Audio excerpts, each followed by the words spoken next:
সিলেট মেজি ওসমানী মেডিকেল কলেজে একটা এনফোর্সমেন্ট অভিযানে এসেছি আমাদের দুর্নীতি দমন কমিশনের প্রধান কার্যালয়ের নির্দেশনায়। আমরা এখানে যে অভিযোগটা প্রেক্ষিতে কাজ করছি আজকে সেটা হলো যে প্রায় 16 জন নার্স যারা বিভিন্ন সময় অনুপস্থিত থেকেও বেতন নিয়েছেন আর কি।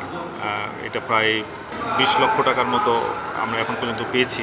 এটা কোনো নার্স দেখা গিয়েছে যে কয়েক মাস ইভেন প্রায় 2 বছরও এইভাবে সুযোগ পেয়েছেন আর কি।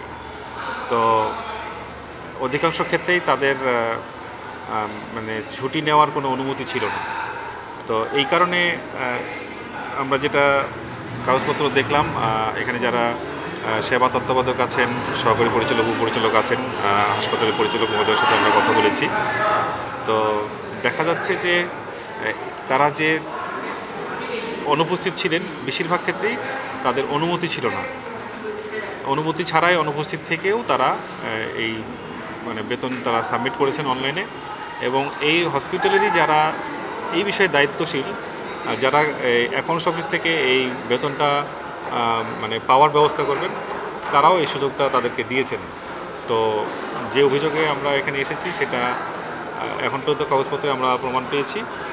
আর এটা নিয়ে আমাদের পরবর্তী যে আইনগত যে ব্যবস্থা আছে সেটা আমরা আমাদের কমিশনের কর্তৃপক্ষের নির্দেশনার ভিত্তিতে আমরা পরবর্তী প্রয়োজনীয় পদক্ষেপ গ্রহণ করব। কোন সময়টা একটু বলবেন এই ঘটনাটা ঘটেছে? এই ঘটনাটা 2021 সালের থেকে 21, 22, 2023 সাল পর্যন্ত এখন পর্যন্ত আমরা পেয়েছি। আমরা আরও কাজ করছি, এখান থেকে হয়তো আরও তথ্য আমরা পেতে পারি আর কি।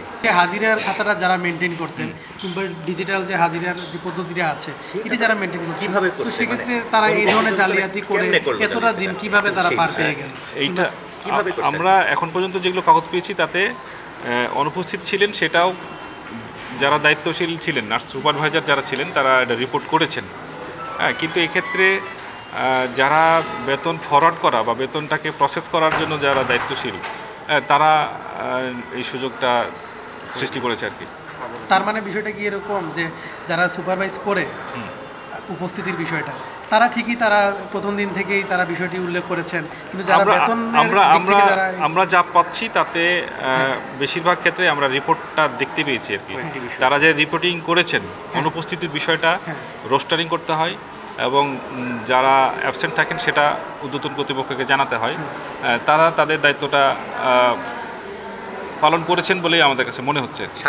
পরবর্তীতে কি হলো? পরবর্তীতে কোনো একটা সিন্ডিকেট নিশ্চয় এখানে আছে যারা হচ্ছে যে অনুপস্থিত থাকা সত্ত্বেও বেতনগুলো স্যাংশন দিয়েছেন বা ফরওয়ার্ড করেছেন।